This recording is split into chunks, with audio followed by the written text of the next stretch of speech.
सुप्रभात बच्चों, कैसे हैं आप। मुझे उम्मीद है कि आप अपने घर में कुशल होंगे। तो अब आपका सारा सिलेबस जैसे है ख़त्म हो चुका है। हम सारे सिलेबस की दोहराई शुरू कर रहे हैं। आज के वीडियो में सबसे पहले हम करेंगे पठित पद्यांश, पठित गद्यांश, उसके बाद अपठित गद्यांश। ये तीनों विषय आपके पेपर में हमेशा होते हैं, तो सबसे पहले हम इनकी दोहराई करेंगे। पठित पद्यांश का क्या मतलब है? आप सभी जानते हैं काव्यांश और पद्यांश जो है वो पोइम से रिलेटेड होते हैं, और पठित मतलब जो हमने पढ़े हैं, जो हमारी बुक में है। अपठित वो होते हैं जो हमने पढ़े नहीं हैं, कहीं से भी पैरा आता है। तो सबसे पहले हम पठित पद्यांश लेंगे या पठित काव्यांश लेंगे।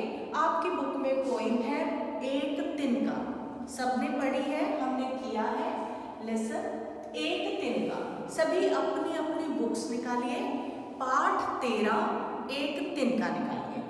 उसके बाद इसका पहला पैरा हम लेंगे, मैं घमंडों से भरा।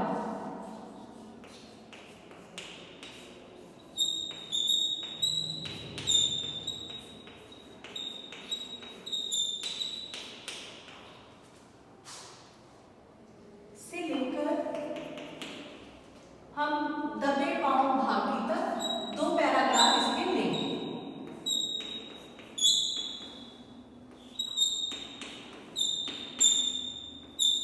इसके हम दो पैराग्राफ पहले वाले लेंगे। मैं घमंडों से भरा, एक दिन था मुंडेर पर खड़ा, आ अचानक दूर से उड़ता हुआ, एक तिनका आंख में मेरी पड़ा। मैं झिझक उठा, हुआ बेचैन सा, लाल होकर आंख भी दुखने लगी। मूठ मूठ देने लोग कपड़े की लगे, ऐंठ बेचारी दबे पांव भागी। पहले दो पैराग्राफ। अब हमने बेटा जब आपको पिछला वीडियो भेजा गया था, इसकी सारी व्याख्या की गई थी। एक बार मैं फिर से आपको इसकी व्याख्या समझाती हूँ, उसके बाद हम प्रश्नों के उत्तर करेंगे। मैं घमंडों से भरा ऐंठा हुआ।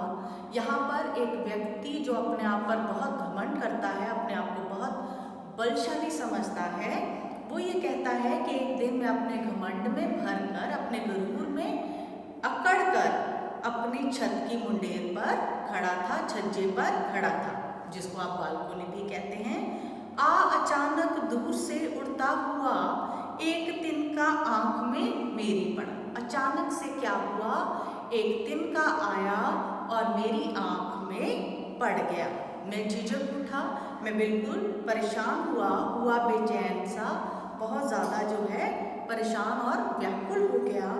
लाल होकर आंख भी दुखने लगी। अब हमारी आंख में कुछ चल जाए तो हम इस तरह करते हैं, तो इसका मतलब क्या है? वो कहता है कि मेरी जो आंख है वो लाल हो गई और बहुत ज़्यादा दर्द करने लगी। मूठ देने लोग कपड़े की लगे। मूठ मतलब कपड़े की पोटली सी बनाकर लोग जो है वो देने लगे। ऐंठ बेचारी दबे पांव भागी। मेरी जो अकड़ थी, मेरा जो घमंड था, वो कब से दूर हो गया, भाग गया। ये सारी सिचुएशन में, इन हालातों में मेरा जो घमंड है वो कहीं भाग गया था। तो अब इसके हम प्रश्न करेंगे। आप सभी जानते हैं कि जब भी हम गद्यांश या काव्यांश करते हैं, उसका पहला प्रश्न यही होता है कि प्रस्तुत पंक्तियां किस कविता से ली गई हैं।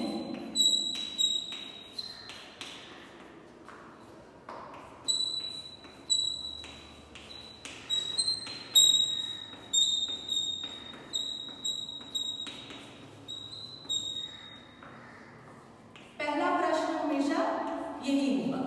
तो प्रस्तुत पंक्तियां एक तिनका कविता से ली गई हैं। आपने अभी मैंने आपको बताया कि हम पाठ 13 कर रहे हैं एक तिनका, तो इसका उत्तर हम अकेला एक तिनका नहीं लिखेंगे। बहुत बार ऐसा होता है कि एग्जाम में आप क्या करते हैं, शॉर्ट फॉर्म में लिख देते हैं। आंसर क्या लिखेंगे? केवल एक तिनका। ऐसे आपने बिल्कुल भी नहीं करना है बेटा। आप पूरा सेंटेंस लिखोगे जो लिखा गया है। प्रस्तुत पंक्तियां एक तिनका कविता से ली गई है, राइट। अब दूसरा प्रश्न अमूमन सभी जानते हैं कि ऐसे ही होता है, इस कविता के कवि कौन हैं?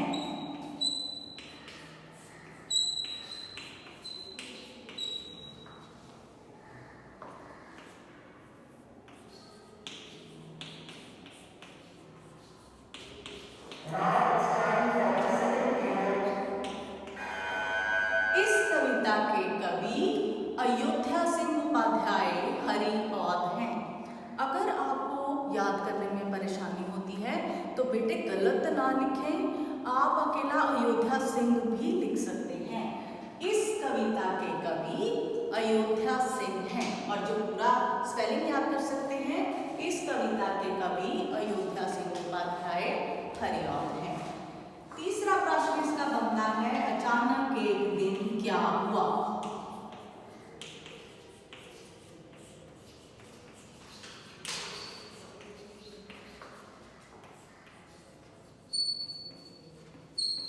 क्या हुआ? एक जब घमंडी जो है, अभी मैंने आपको बताया कि अपने छज्जे पर खड़ा था और अचानक से एक दिन का जो है उसकी आंख में पड़ गया। तो आप क्या लिखेंगे? अचानक एक दिन जो घमंडी है वो छत पर खड़ा था और उसकी आंख में एक छोटा सा तिनका पड़ गया।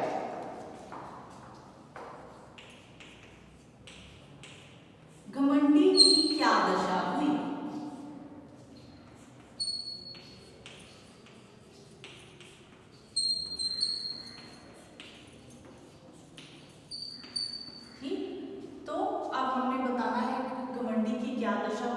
पैराग्राफ पढ़िए। मैं झिझक उठा हुआ बेचैन सा, लाल होकर आंख भी दुखने लगी। तो आपने इसको सेम ऐसे नहीं लिख देना है। बहुत बार बच्चे ये भी गलती करते हैं कि काव्य की जो लाइनें हैं, जो पंक्तियां हैं, वही उठाकर आप आंसर में लिख देते हो, जबकि आपको काव्यांश दिया गया है, आपको उसका गद्य भाग, गद्य में ही आंसर देना है।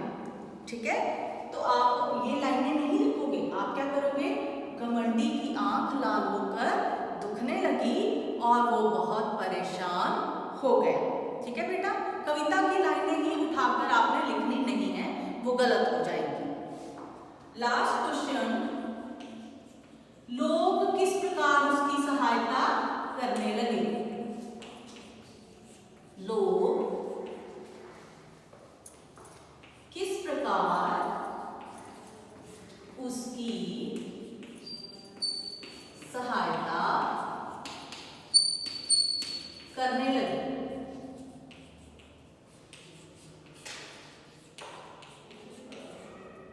तो देखिए इसमें भी दिया हुआ है, मूठ देने लोग कपड़े की लगे, ईंट बेचारी दबे पांव भागे। तो लोग क्या करने लगे? उससे पोटली बना बनाकर कपड़े की देने लगे, जिसकी वो आंख में सेक कर सके या जिस किसी तरीके से तनका जो है निकल सके। ठीक, तो लोग किस प्रकार उसकी मदद करने लगे? लोग कपड़े की पोटली बनाकर उसकी आंख दबाने लगे। ठीक है, समझ में आ गया? बहुत आसान है बेटा। काव्यांश में रूल याद रखिए कि आप काव्य की पंक्तियां ही आंसर में नहीं लिखेंगे, उसको गद्य में कन्वर्ट करके फिर लिखेंगे।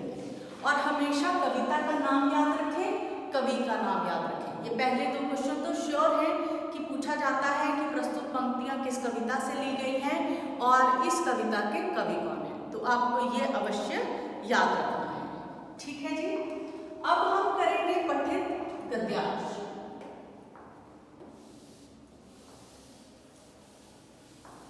पठित गद्यांश के लिए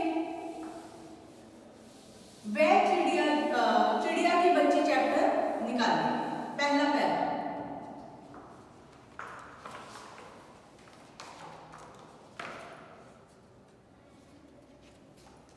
चिड़िया की बच्ची, माधव दास वाला चैप्टर हमने पढ़ा था, पाठ 9, चिड़िया की बच्ची। फर्स्ट पैराग्राफ, माधव दास ने अपने संगमरमर की नई कोठी बनाई। यहां से शुरू करके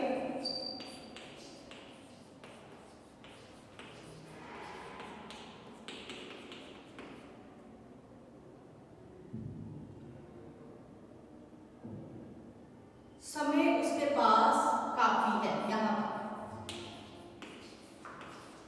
फर्स्ट पूरा पैराग्राफ हम उठाएंगे। इस पैराग्राफ को मैं आपको पढ़कर बताती हूँ। माधव दास ने अपने संगमरमर की नई कोठी बनवाई है। उसके सामने बहुत सुहावना बगीचा भी लगवाया है। उनको कला से बहुत प्रेम है, धन की कमी नहीं है और कोई व्यसन छू नहीं गया। व्यसन मतलब बुरी आदत, उसे और कोई बुरी आदत भी नहीं है। सुंदर अभिरुचि के आदमी है। अभिरुचि मतलब हॉबीज, रुचि।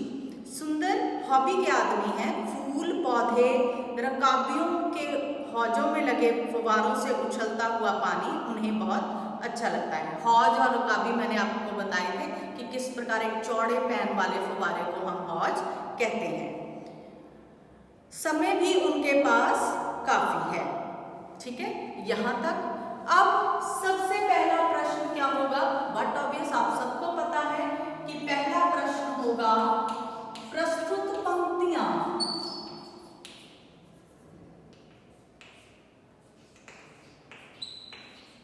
किस पाठ से ली गई हैं?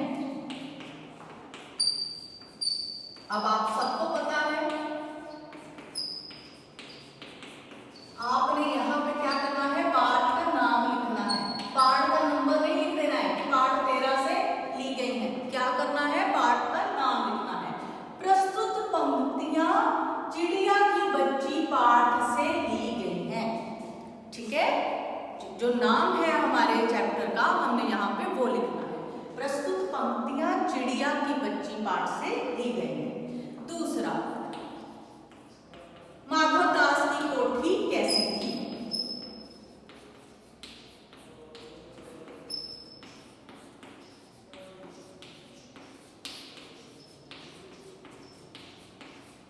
तो क्या कहेंगे हम?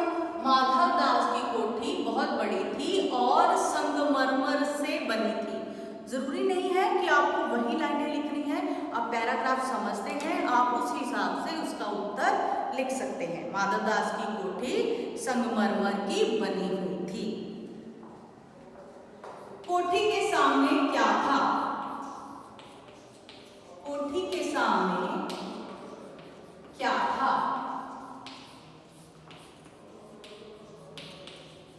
अब इसकी दूसरी लाइन में हमने कहा कि कोठी के सामने उसने सुहावना बगीचा भी लगवाया था।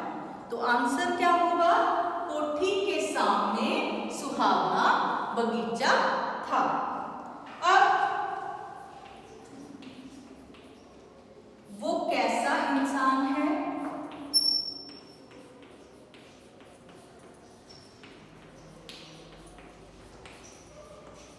इसमें भी आंसर जो है वो आपको बुक में ही दिया है कि वो सुंदर अभिरुचि का इंसान है। मतलब उसकी जो हॉबीज हैं वो बहुत ज्यादा सुंदर हैं। क्या हॉबीज हैं? पेड़ पौधे लगाना, खूबसूरत बगीचे बनाना, ये सब उसकी हॉबी है। तो क्या है? सुंदर अभिरुचि के वो इंसान हैं।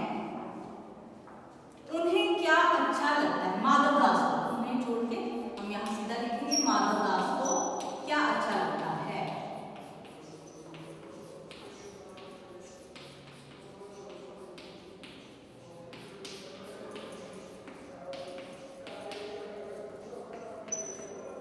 लास्ट लाइन, फूल पौधे रकाबियों के होजों में लगे फव्वारे से उछलता हुआ पानी उन्हें बहुत अच्छा लगता है।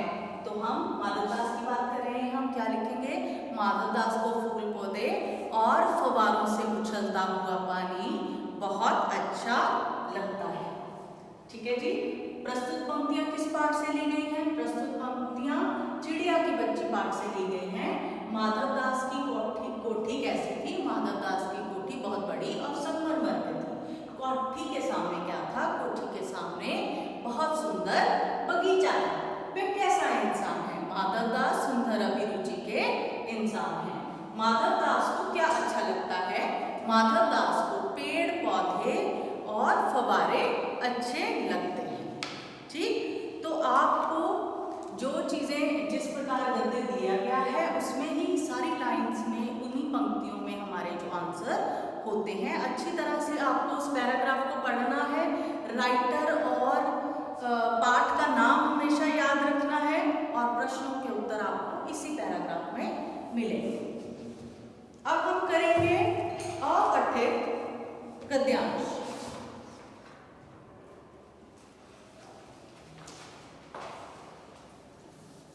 अब हमने पठित गद्यांश, पठित